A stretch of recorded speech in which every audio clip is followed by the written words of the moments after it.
네, 초하루입니다. 초하루고 2019년이 며칠 안 남았습니다. 올 한 해를 잘 정리하는 마음으로 오늘 하루 우리 남은 날들을 보냈으면 좋겠습니다. 그래가지고 오늘이 항상 법회날이 되면 도대체 오늘은 뭔 법문을 해야 되나, 이 고민이 보통 고민이 아닙니다. 그래서 스님들 보면 아예 그냥 건강정 시리즈로 한 몇 개월 하기도 하고 막 뭐 천수경으로 몇 달 하기도 하고 막 그러는데, 제가 보기엔 나도 나중에 정 안 되면 그렇게 해야 되겠지만 아직까지는 막 어쨌거나 고민을 계속해서 하도록 하겠습니다. 오늘은 또 한 해를 마감하는 이 시점에서 우리가 이 삶이란 무엇인가, 인생에 대한 성찰을 우리가 살다 보면 하게 됩니다. 그런 인생에 대한 성찰에 대해서 부처님께서는 어떻게 말씀하셨나 하는 것을 부처님 말씀을 통해서 삶의 의미, 우리가 왜 살아가는가, 어떻게 살아야 되나 하는 것을 부처님 말씀을 통해서 한번 알아보는 그런 시간을 가지도록 하겠습니다. 우리가 일반적으로 뭐 인생에 대해서 돌아본다든가 삶의 이유를 알아본다라든가 할 때는 뭔가 심오하고 좀 뭔가 고상하고 좀 뭔가 이렇게 멋있는 말이 탁 나와야 될 것 같은데, 정작 부처님 말씀을 이렇게 자세히 들여다보면 삶에 대한 성찰에 대해서 그런 고상하고 좀 뭔가 난해하고 좀 그런 게 없습니다. 오히려 보면 오히려 상당히 구체적이고 불교에서 항상 강조하는 내용들이 곧 우리 삶에 대한 성찰을 하게 만드는 것이다 하는 생각이 들었습니다. 오늘은 그래가지고 이 두 개의 경전에 나와 있는 내용을 가지고 법문을 하겠는데요. 하나는 이제 암경에 있는 거죠. 쌍유타 니까야 중에 보면 이 뱀의 독품이라고 있습니다. 그 쌍유타 니까야 쪽은 제목이 따로 이렇게 쭉 있는 게 아니고 경전 내용에 따라서 그게 뱀에 대한 비유가 나오면은 뱀의 품 이런 식으로 해서 경전 이름이 붙어 있어요.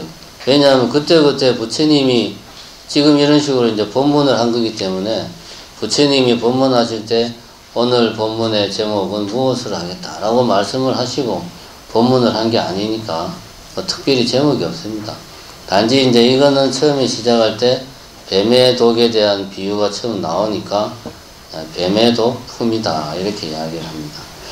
그 이제 경전이 좀 긴데 내용을 요약을 하면 부처님께서 제자들을 모아놓고 법문을 하실 때 이렇게 이야기를 하십니다. 자, 우리가 한번 상상을 해보자. 4마리의 독사가 우리를 막 쫓아온다고 치자. 그러면 이 4마리의 독사가 우리를 막 쫓아오는데 그냥 가만히 있을 수 없지 않냐. 뭔가 대책을 세워야 되지 않겠냐. 라고 이제 부처님께서 이야기를 하십니다. 거기다가 4마리의 독사가 쫓아와서 내가 막 도망을 가는데 5명의 살인자가 또 내를 막 쫓아오는 거야. 자세히 보니까 이 사람들은 내가 자기들 원수야. 5명의 살인자들이 또 내를 막 쫓아와요. 그러니까 4마리의 독사가 내를 잡아먹으려고 막 쫓아오는데 그게 이제 플러스, 이게 계속 플러스 됩니다. 부처님이 법문을 이렇게 잘 하시잖아. 그 다음에 플러스에서 5명의 원수가 또 내를 죽이려고 막 쫓아와. 그러니까 이 상황에서는 그냥 가만히 있을 수 없지 않느냐. 뭔가 대책을 세워야 되지 않겠냐. 라고 이제 부처님이 이야기를 하십니다. 그래서 이제 막 도망을 가는데 이번엔 또 6번째의 살인자가 등장하는데 이 친구는 보니까 내하고 가까운 친구야. 내하고 가까운 친구가 또 나를 죽이려고 쫓아오는 거지. 그러니까 이제 세 팀이 쫓아오죠.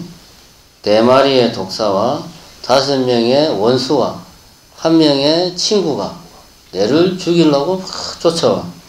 그래서 막 도망을 가다 보니까 마을이 있어. 마을에 갔는데 아무것도 없어. 마을에 텅 비어있어. 마을에 있는 집안에 들어가도 집안에도 텅 비어있고, 그릇을 열어봐도 텅 비어있고, 온 마을이 다 텅 비어있는 거야. 근데 그 텅 빈 마을에 들어가니까 또 그 뇌를 또 쫓아가지고 도적들이 또 6무리의 도적들이 또 막 쫓아오는 거예요. 자, 정리를 해봅시다. 4마리의 독사가 뇌를 잡아먹으려고 쫓아와서 도망가는데 5명의 원수가 또 뇌를 죽이려고 눈에 불을 켜고 쫓아와. 그래서 정신없이 도망가는데 내 가장 가까운 친구가 또 뇌를 죽이려고 옆에서 또 그래서 또 도망을 가고 있는데, 이번에는 도망가다 보니까 텅 빈 마을이 나왔어요. 들어가 보니까 아무것도 없어. 근데 6무리의 도적들이 또 어떻게 알고 그 마을로 쳐들어오는 거예요. 그래서 내가 도망가야죠. 또 허겁지겁 도망을 가니까 언덕이 나타나. 큰 물이 흐르고 저 건너편의 언덕으로 도망을 가야 돼. 무슨 수를 써서라도. 그래서 부처님이 그러면 이 상황에서 어떻게든 해야 되지 않겠는가. 뭔가 대책을 세워야 되지 않겠냐. 그래서 우리가 이 상황에서 어떻게든 주변에 있는 나무, 풀, 나뭇가지들 다 모아가지고 뗏목을 만들어가지고 2손과 2발로 열심히 노를 저어서 건너편 언덕으로 가야 되지 않겠냐. 라고 이제 부처님이 비유를 들어서 이야기를 하셨습니다. 이렇게 쭉 이야기를 하시고, 이제 각각에 대한 비유를 이제 설명을 해 주시는데, 첫 번째로 4마리의 독사는 뭘까요? 많이 나오잖아, 4마리 독사. 지수와 풍, 응? 4대. 4마리면 딱 나오지, 4대. 뭐 대충, 이렇게, 불교 교리의 숫자가 대충 나오는 거 있잖아요. 3 하면은 뭐 삼법인, 뭐 불보성, 그런 식으로. 4 하면은 뭐 4대. 나옵니다, 이거. 4마리의 독사는 4대입니다. 자, 이 4대라고 하는 것은 나의 육신을 말하는 거죠. 내 몸뚱아리는 내가 아니고, 땅의 어떤 성질, 딱딱한 성질, 수, 물의 성질, 화, 뜨거운 불의 성질, 풍, 바람의 성질, 이 4가지가 일시적으로 잠시 모였다가 모여있는 것이 내다. 그것이 4대다. 근데 이 4대가 왜 독사장? 왜 4대를 독사에 비유를 했을까? 이 젊은 친구들이야 모르지만 나이 드신 분들은 잘 알잖아요. 내 몸이 내 몸이 아니잖아. 내 말을 안 듣잖아요. 나는 잘 보고 싶은데 앞이 뿌여가지고 잘 안 보이고, 나는 계단을 막 뛰어서 올라가고 싶은데 무릎이 시원찮아서 뛰어서 못 가고, 나는 밤에 잠을 잘 자고 싶은데 1시간마다 소변이 메러워서 잠이 깨가지고 화장실에 가면은 몇 방울 나오지도 않고, 이게 이제 몸이 내 말을 안 듣는 거예요. 이게 이 몸이 내 거면 내 말을 잘 들어야 되는데 말을 안 들어요. 그래서 독사에 비유한 겁니다. 이 4마리의 독사 중에 1마리가 고약해가지고 성질을 부리면 고통을 누가 받아요? 내가 받는 거야. 심하면 죽죠. 네, 내가 죽지. 그래서 독사에다가 비유를 했다. 이 4마리 독사가 내를 쫓아. 왜? 이 4마리 독사가 내를 물어뜯고 막 하면은 내가 잘못하면 죽을 수도 있어. 결국은 4대는 언젠가는 흩어진다. 이 몸뚱아리는 잠시 이렇게 모여 있는 거다. 언젠가는 흩어진다. 그 비유를 든 겁니다. 그 다음에 5명의 살인자가 또 내를 이제 또 쫓아옵니다. 5명의 살인자. 5는 뭐죠? 4는 4대고 5는 오용락. 오용락도 되지만 오영락보다는 오온이 더 좀 내용이 더 심오하겠죠. 그죠? 오온에 대해서는 그 전에 한번 반야신경 그때 봄인가 한번 잠시 한 것 같은데요. 그죠? 그때 반야신경 이야기하면서 오온에 대해서 이야기를 한 걸로 나는 기억을 해요. 기억납니까? 안 나죠? 예, 당연히 안 나는 게 정상입니다. 그게 원죄적 이야기인데 그걸 기억하고 있으면 여러분들은 요 앞에 와서 제 대신 본문해야지 여러분들이 듣고 있을 이유가 없지. 그래서 다시 한번 더 간단하게 정리를 하면 오온이라는 것은 뭐다? 색, 수, 상, 행, 식 5가지인데 여기서 온이라고 하는 것은 쌓여있다, 모여있다 그런 뜻이에요.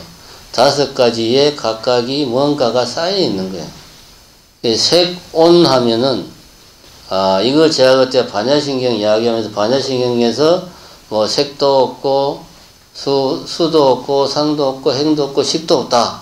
다 없다고 반야신경에서 이야기하는데 만약에 색이 몸뚱아리인데 내 몸이 없다고 하면 말이 되냐? 말이 안 된다. 뭐 이런 이야기 했습니다. 그래서 오온은 실제로 이렇게 뭐 내가 보고 듣는 이 뭔가 손으로 맞출 수 있는 그런 게 아니고 내 마음 속에 그 무언가를 말하는 거다. 그래서 색오는 그때 저도 그때 뭔 비유를 들었는지 까먹어서 찾아봤습니다. 제가. 보니까 장미를 가지고 이야기했더만 색오는 딱 내 앞에 뭔가가 있어. 뭔가가 있다는 느낌이 내가 드는 거예요. 뭔지 모르겠지만 뭔가가 있구나. 이게 색온입니다. 여기에 있는 이 무언가를 말하는 게 아니고 뭔가가 있다는 느낌. 이게 색온이다. 수온은 그것이 야 이게 참 아름답구나. 뭔지는 모르겠는데 아름다워. 뭔가 그걸 보고 있으니까 기분이 좋아. 아름다워. 이게 수온. 상온은 저걸 딱 보니까 저게 비슷한 것들하고 비교를 이제 비슷하게 생긴 애들하고 비교를 해보는 거야. 해보니까 저게 탁 기억을 더듬어 보니까 장미인데 다른 장미보다 얘는 더 이쁘구나. 얘는 다른 장미보다 색깔이 더 빨갛구나. 비교를 해서 내 머릿속에 이미지를 만들어내는 이게 상온입니다. 비교하는 거지. 행온은 행동하는 거지. 야, 이게 참 이 장미가 아름답구나. 내가 꺾어서 집에 가져가서 꽃병에다 꽂아놔야 되겠다 하는 생각. 이런 거는 우리가 의도라고 그러죠. 너는 의도가 나빠 할 때 뭔가 하고자 하는 의도. 이게 이제 행온. 시고는 저기에 장미가 있고 저 장미를 보고 있는 저거를 보고 장미라고 생각하는 뭔가가 있구나. 그게 내구나. 라고 생각하는 게 시곤입니다. 결국 색, 수, 상, 행, 식 이 5가지는 다 내 마음을 말하는 게 오온이 모여있는 것이 오온의 정체가 우리가 생각하는 우리가 느끼는 내라는 거예요. 우리가 느끼는 말로 표현할 수 없지만 각자 마음으로 느끼는 내가 있잖아. 그 내는 다른 게 아니고 이 오온의 덩어리입니다. 이 오온이 5명의 살인자로 오온을 부처님이 비유를 했습니다. 5명의 살인자. 왜냐하면 우리가 이제 그러잖아요. 뭐 재밌는 텔레비를 재밌는 걸 보고 있으면 계속 보고 싶고 거기에 빠져든단 말이에요. 내 정신을 피폐하게 만드는 거지.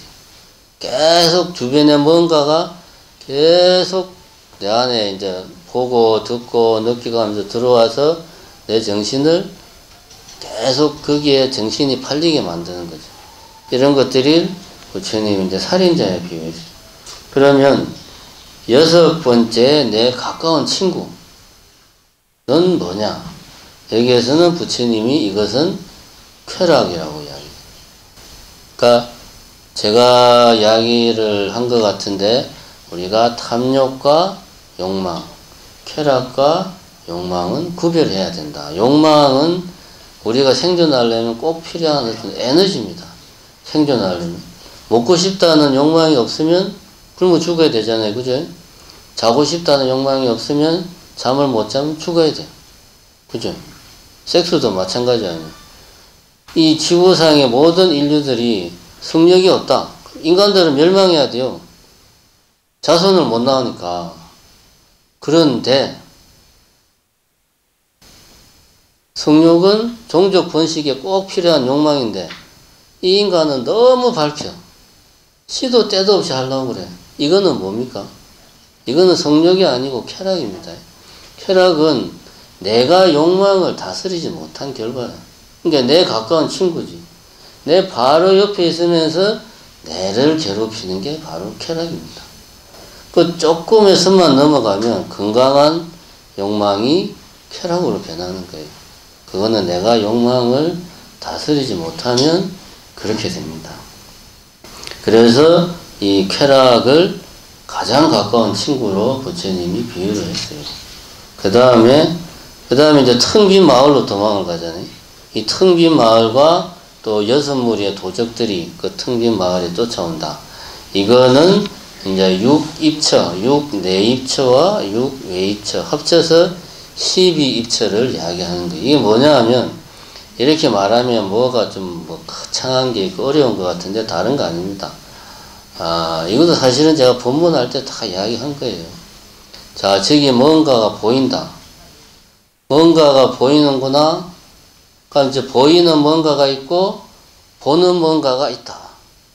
라고 생각할 때 저 보이는 뭔가는 그 6외입처 중에 그 시에가 세계에 해당하는 거고 보는 뭔가는 그 안에 해당하는 거죠. 아니 비설신의 할 때 안에 해당하는 거고 보이는 뭔가는 세계에 해당하는 거죠. 여기서 좀 여러분들 헷갈리게 하려면 안근 하면은 안근은 이 보는 뭔가 이거 말하는 거 아닙니다. 이 눈 말하는 게 아닙니다. 안근 하면은 그냥 이 보는 행위, 보는 활동 이걸 말하는 겁니다. 쉽게 말하면은 자, 뭔가를 보고 있다. 보니까 이거를 우리가 눈이라고 그래요. 이거는 그거 당연한 말인데 그걸 말이라고 그러냐? 그러면은 여기 시체가 있다. 시체가 있는데 시체에도 눈이 있죠. 근데 그 시체가 보나요? 못 보지. 그러니까 우리는 보니까 눈이다 라고 말하는 거는 맞는 말이야. 근데 반대로 눈이니까 본다 라고 말하면 틀린 말이에요. 왜? 시체도 눈이 있는데 시체는 눈이 있는데 그 눈이 보냐? 못 보잖아. 그죠? 이게 참 말장난 같은데 곰곰이 생각해보면 본다는 행위가 중요한 거지 무엇이 보는가가 중요한 게 아니라는 거지. 단지 눈이라고 하는 것은 그런 보는 행위가 주로 일어나는 어떤 장소, 굳이 말하면 그 보는 행위에 다양한 정보가 취합되고 전달되고 하는 장소가 주로 눈에서 이루어지니까 우리는 착각을 하는 거야. 눈이 본다. 그런데 그게 아니고 보니까 눈이다. 그래서 안근은 보는 행위입니다. 그리고 안은 보는 뭔가가 있다라고 내가 생각하는 게 안이고 보이는 뭔가는 보이는 뭔가가 있다라고 생각하는 거예요. 저게 아니고 이거 잘 알아야 됩니다. 그럼 색수상 행식 무아니 비설신이 할 때도 다 없다고 그러잖아요. 그럼 이런 것들이 다 없다고 반야신경에서 말하는 거 아닙니까? 그거 아닙니다. 뭔가가 보이는 게 있다라는 생각이 색입니다. 그러면 여기에서 텅 빈 마을은 내 안에 있는 보는 뭔가, 듣는 뭔가, 냄새 맡는 뭔가, 또 뭡니까? 소리 듣는 뭔가, 촉으로 느끼는 뭔가, 그리고 지난 기억들을 되새겨서 생각하는 뭔가가 있다라는 생각이 여섯 마을을 육내입체에 비유한 거고, 다음에 색성향 미쳤고, 여섯 무리의 도적들이 쳐들어온 거는 저기 뭔가 보이는 게 있다는 생각, 들리는 뭔가가 있다는 생각, 이것이 마치 내 밖에 있다는 그런 생각을 들게 하는 그 뭔가가 육외입체, 밖에서 쳐들어오는 도적인 거죠. 그래서 이 밖에서 쳐들어오는 여섯 무리의 도적과 텅 빈 마을이 합쳐서 정신을 피폐하게 만드는 거죠. 텔레비를 보고 있으면 계속 보고 싶고, 그죠? 아름다운 여인과 같이 있으면 계속 같이 있고 싶고, 헤어지기 싫고, 도박에 한번 빠지면 정신없이 헤어나지를 못하고, 자기 욕망을, 집착을 다스리지 못하는 거예요. 이게 이제 부처님은 육내입처와 육외입처를 텅 빈 마을과 마을을 약탈하려는 도적으로 비유를 했습니다. 이런 동네에서 내가 열심히 도망을 치다 보니까 결국은 커다란 물이 이제 나타난 거야. 더 이상 갈 데가 없어. 이 언덕은, 내가 지금 열심히 도망쳐온 이 세계는 바로 온이 내라고 생각하는 그 세계. 응? 내가 있다고 생각하는 이 세계가 바로 이 언덕이고, 저 언덕은 그 내라고 할 만한 것이 없다라고 하는 깨달음의 세계가 이제 저 언덕인 거죠. 근데 가운데 커다란 물이 흐르고 있어. 건너가려면 뗏목을 만들어서 열심히 노를 지어서 가야 돼. 그럼 이 뗏목은 뭐냐? 부처님이 말씀하시기를 뗏목은 팔정도가 뗏목이다. 팔정도가 뭡니까? 사실 저도 이거 다 못 외웁니다. 봐야 돼. 첫째는 정견, 정사, 정어, 정업, 정명, 정진, 정령, 정정. 이게 팔정도입니다. 뭐 정정정정정 많이 쌓는 게 이제 팔정도인데, 쉽게 말하면은 행주자와 어묵동정, 먹고 자고 말하고 쓰고 뭐 느끼고 생각하고 긋고, 이 모든 삶, 인생이라고 하는 것이 지금 내가 이 순간 살아서 활동하는 이 뭔가 외에 따로 저 밖에 뭔가가 있는 게 아니거든요.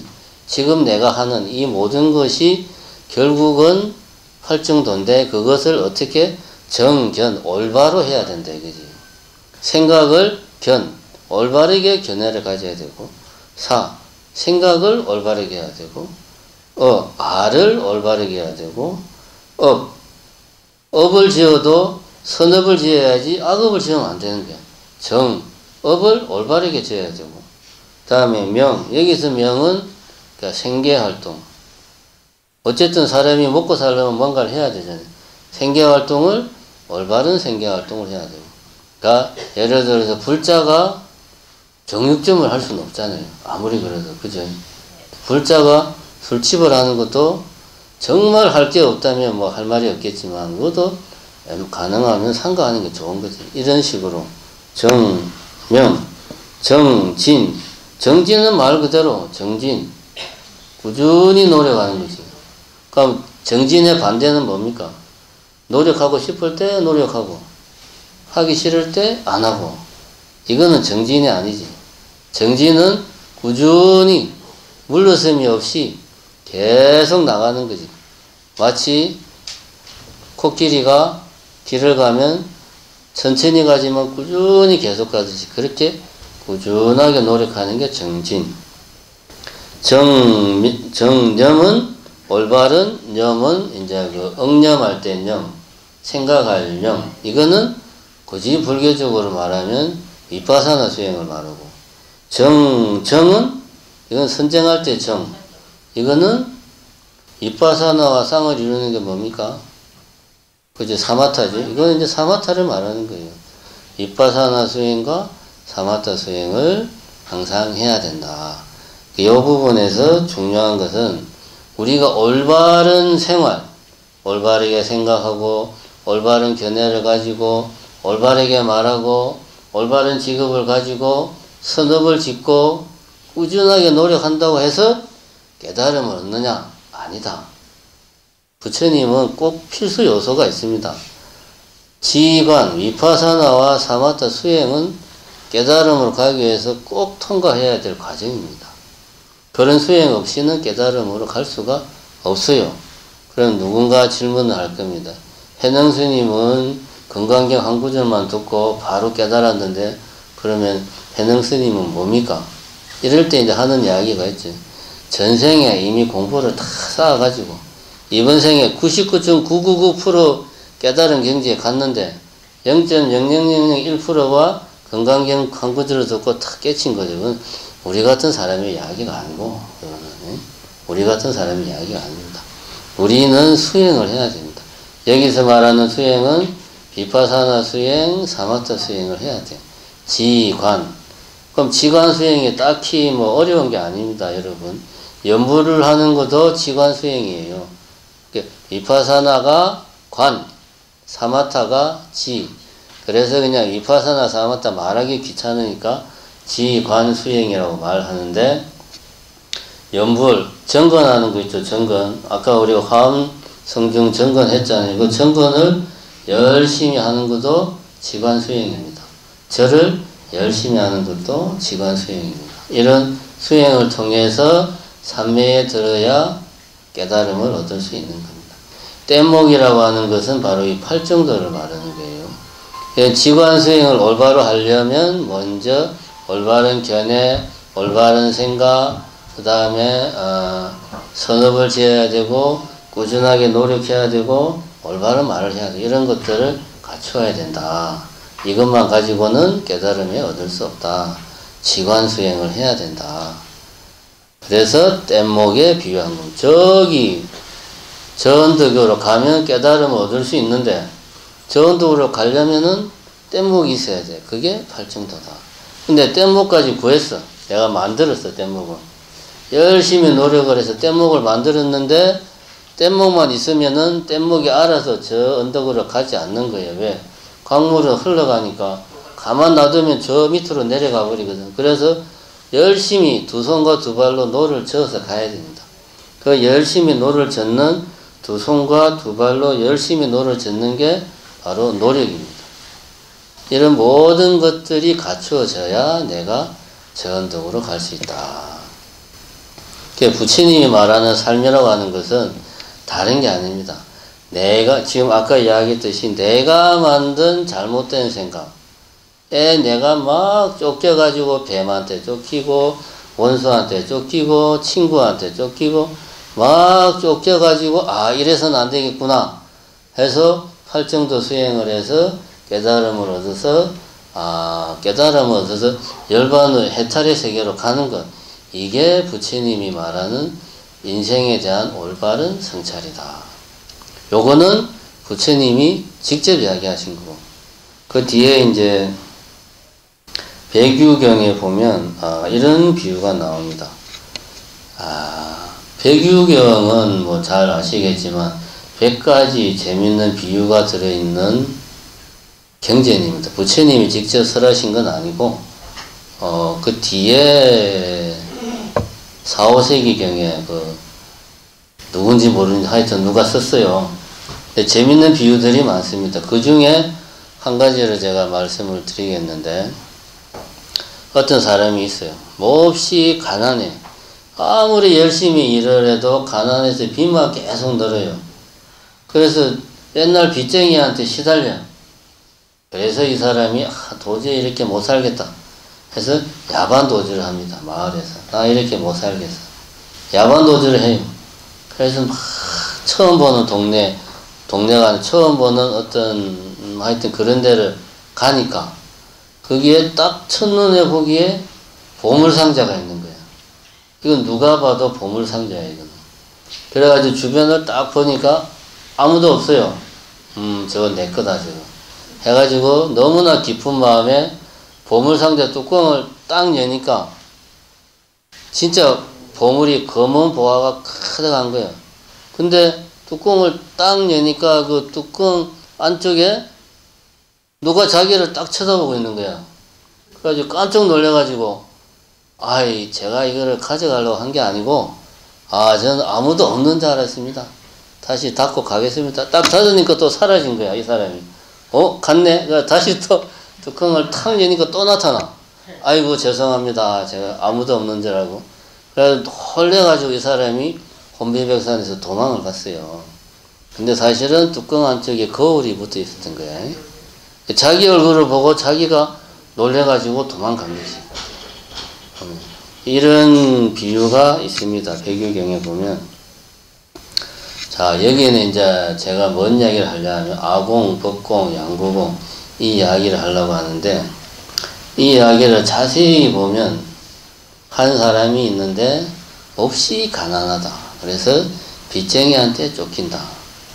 그러니까 자기는 전생에 지은 업이 많지가 않아서, 전생에 지은 업이 많지가 않아서 사는 게 힘든 거예요. 그런데 자기 앞에 있는 이 보물을 자기가 제대로 보지 못하고, 무엇 때문에? 거울에 비친 자기 모습이 실제하는 사람인 걸로 착각을 해가지고 그 자기 앞에 있는 검은 보화를 다 팽개치고 도망을 간 거예요.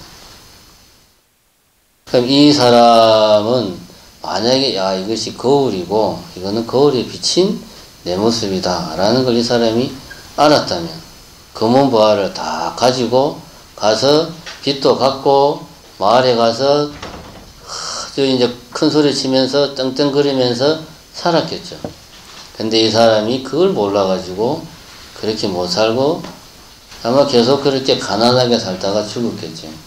자, 이 사람의 삶을 우리가 자세히 보면 여기에 두 명의 내가 나옵니다. 첫 번째는 거울 속에 비친 내가 있고, 두 번째는 그걸 보는 이 육신, 이 내가 생각하는 이 육신의 덩어리가 있어요. 그러면 우리가 흔히 말하는 불교에서 부처님이 이야기하는 내라고 할 만한 것이 없다. 내가 생각하는 내라고 하는 것은 사실은 그런 거 없어요. 내라고 할 만한 게 없다. 이게 무아 아닙니까? 이 무아는 거울에 비친 내를 말하는 겁니까? 아니면 그걸 보고 있는 실제 이 육신을 가지고 있는 이 내를 말하는 거예요. 응? 거울에 비친 내. 왜 거울에 비친 내가 그 무아에 해당하는 거지, 그게? 그거를 잘 생각해야 됩니다. 그걸 잘 생각해야 돼요. 자, 잘 보면 거울에 비친 내 모습은 정확하게 말하면 내가 아닙니다. 엄밀하게 따지면 거울에 약간의 얼룩이 생긴 거야. 쉽게 말하면. 내지는 거울에 빛의 반사가 요렇게 뭐 희한하게 반사가 된 것일 뿐이에요. 그거는 그냥 거울입니다. 엄밀하게 따지면. 그냥 거울이에요. 내가 아니야. 그죠? 그냥 거울이에요. 실제하는 내가 아닙니다. 그래서 부처님이 거울을 보니 아, 이거는 거울이구나. 근데 니는 애가 멍청해서 거울을 보고 아, 이게 내라고 생각하잖아. 이건 거울이야, 임마. 라고 부처님이 말을 한 거예요. 그래서 여기 거울에는 내라고 할 만한 게 없다. 단지 거울에 빛이 반사된 것일 뿐이다. 라고 말하는 게 무아를 이야기하는 거예요. 그러면은 그렇게 보고 있는 이 실제 나는 뭐냐, 그지? 이 몸, 말하고 생각하는 꼭 뭐 내라고 할 수는 없지만 어쨌든 뭔가가 있는 건 사실이잖아. 이건 뭐냐, 이거지? 이거는, 자, 아까 이야기했지만, 우리가 뭔가 있다라고 하는 것은, 실제로 여기에 뭔가 있는 게 아니고, 제가 아까 뭐라 그랬어요? 아, 뭔가가 있다라고 생각을 하는 거예요, 생각을. 그것을 내가 똑같이 이 몸뚱아리도 하는 겁니다. 뭔가가 있다라고 생각을 하는데, 그게 내라고 생각하는 거지. 뭔가가 있다. 이 뭔가가 있는 건 사실이죠. 부정할 수 없잖아. 그죠? 이거는 모든 것에 다 적용됩니다. 마이크, 시계, 종이, 책상이 있다라고 생각을 하는 거예요. 실제로는 어떤지 몰라. 근데 이거를 내가 책상이라고 생각하고, 이것을 종이라고 생각하고, 이것을 시계라고 생각을 하는 거예요. 실제 시계가 여기에 있는 게 아니고, 여기에 여러분들이 아무리 눈이 뚫어지게 바라보서 시계가 있는가? 이거는 시계가 아닙니다. 플라스틱과 잉크와 이런 것들이 있고, 더 자세히 보면 뭐 탄소 원자, 뭐 핸드폰을 빨리 눌러주세요, 그런 등등이 있을 뿐이에요. 그것도 더 자세히 보면 원자 안에 전자, 뭐 양성자 이런 것들이 있고, 그걸 더 자세히 보면은 전자와 전자 사이에는 마치 지구와 달 사이만큼 어마어마하게 먼 거리가 있고, 그 사이에는 뭐 아무 물질이 있다고 그러고, 그걸 자세히 보면은 아직까지 우리 과학에서 뭐가 있는지 몰라. 이거를 시계라고 말하는 건 틀린 거예요. 엄밀하게 따지면 내가 시계가 있다고 생각할 뿐입니다. 자, 그래서 정리하면 거울에 비친 내 모습은 저건 거울이야, 저거는 그냥 거울이 반사된 것일 뿐이야 라고 깨닫는 것은 무아를 깨닫는 거고, 그럼 여기 무언가가 있는 건 이건 뭐냐? 이건 아까 말했듯이 색수상 행식할 때 뭔가가 있다는 그 느낌으로 내가 생각하는 것일 뿐이죠. 이거는 모든 존재하는 모든 것들은 다 내가 시계가 있다 라고 생각할 뿐이다. 이걸 유식한 말로 뭐라 그럽니까? 다섯 글자. 일체유심조라고 그러잖아. 이거를 뭐 이렇게 어려운 거 생각하듯이 고민하고 그래.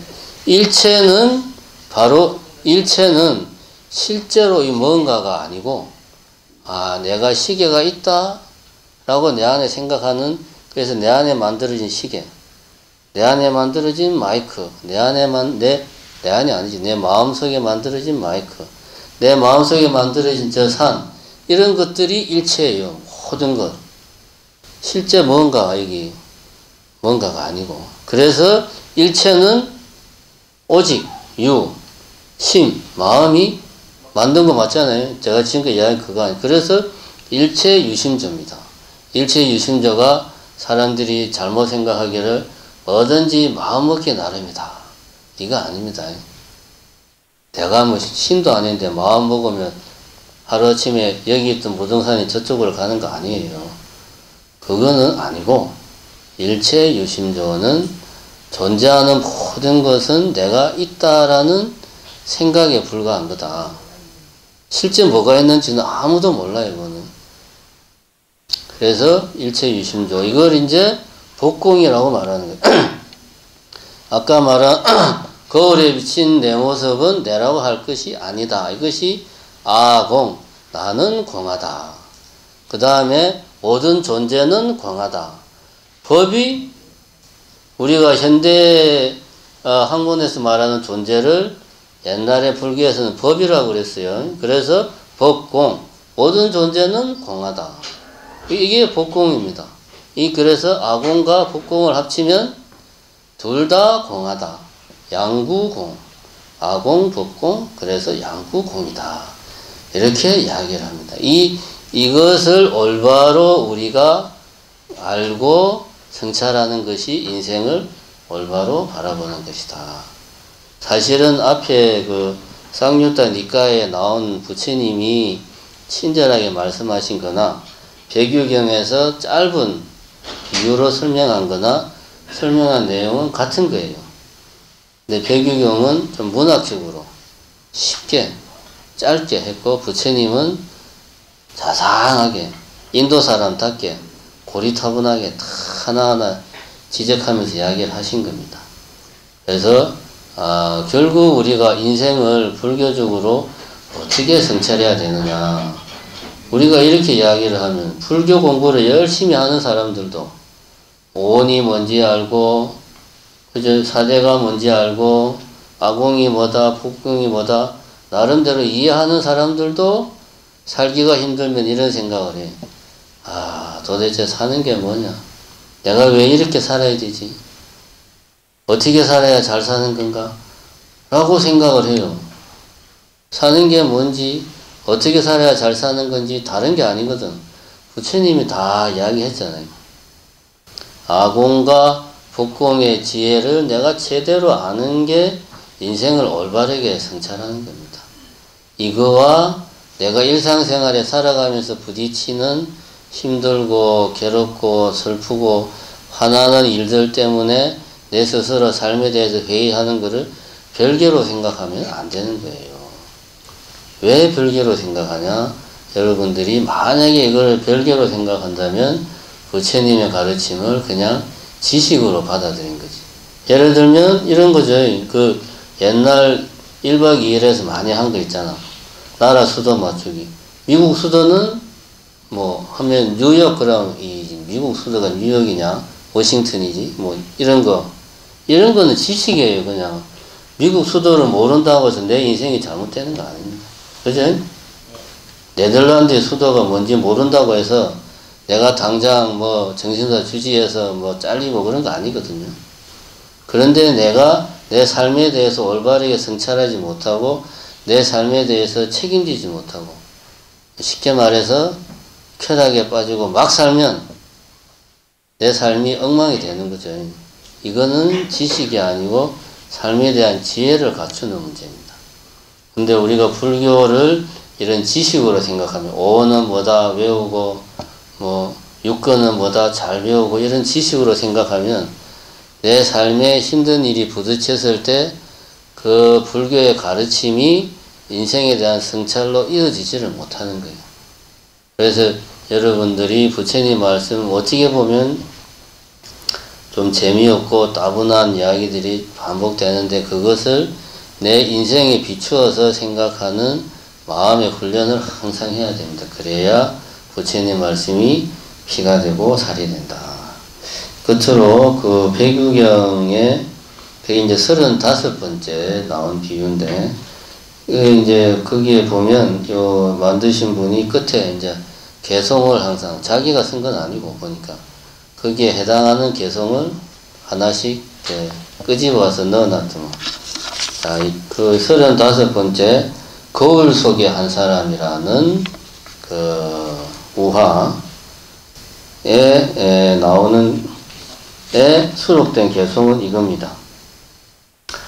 참비 초화주하고 아역 부지산하니 산역 산망처 하야사 왕이 벼류하니라. 뭔 이야기인지 모르겠죠? 제가 풀어주겠습니다. 산이 나를 불러 머문 것이 아니고 나 또한 산을 잘 알지 못했도다. 산도 나도 서로 있는 곳이 되어야 그제야 특별한 한감이 있으리라. 이런 개성을 어디서 가져와서 붙여놨습니다. 여기 보면 산이 나오고 내가 나옵니다. 산이 내를 불러서 이 개성을 쓴 분은 취미대사라는 분인데 산속에 있으면서 지은 개성. 산이 내를 불러서 내가 여기 있는 것도 아니고 또 내가 산을 잘 알지도 못한다. 산도 있고 나도 있으면 그제야 특별한 한감이 있다. 뭔가 백유경에서 제가 아까 이야기한 거하고 뭔가 좀 연관이 되는 것 같죠? 하나는 아공이고 하나는 복공이고 그죠? 어떤 게 아공이고 어떤 게 복공인지는 여러분이 한번 잘 생각을 해 보십시오. 그래서 아공과 복공을 다 이렇게 내가 지혜로서 체득을 해야 그래야 특별한 한가함 별유한이 있다. 이렇게 이제 그게 이제 주로 이 조사스님 어록이나 개성에서 나오는 뭐 일 없는 사람, 무위진인, 뭐 한가대 이거는 깨달은 경지를 말하는 거예요. 갈 일이 없어서 심심하다는 게 아니고 마음이 번뇌에 막 끄달려서 바쁜 게 아니고 한가하다는 거지. 아공과 복공을 다 깨치면 비로소 내가 그 열반의 경지에 도달할 수 있다. 그런 이야기를 이제 개성으로 풀어놨습니다. 다시 한번 읽어드리면 산이 나를 불러 머문 것이 아니고 나 또한 산을 잘 알지 못했도다. 산도 나도 서로 있는 곳이 되어야 그제야 특별한 한감이 있으리라. 이 개성을 끝으로 오늘 본문을 마치겠습니다. 감사합니다. 공지사항 오늘은 한 가지만 하겠습니다. 제가 뭐 이야기할지 잘 알고 있죠? 예. 6시 반 시청대가 버스가 어디 선다고 그랬어요?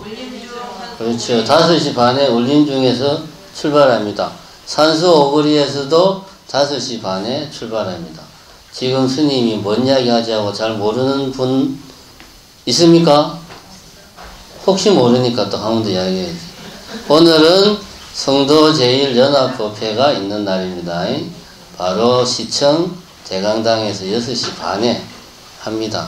따로 가실 분들은 따로 가시고, 오늘 오후에 TBF 불교 마지막 강좌 들으실 분들은 듣고 절에 조금 노시다가 가시면 됩니다.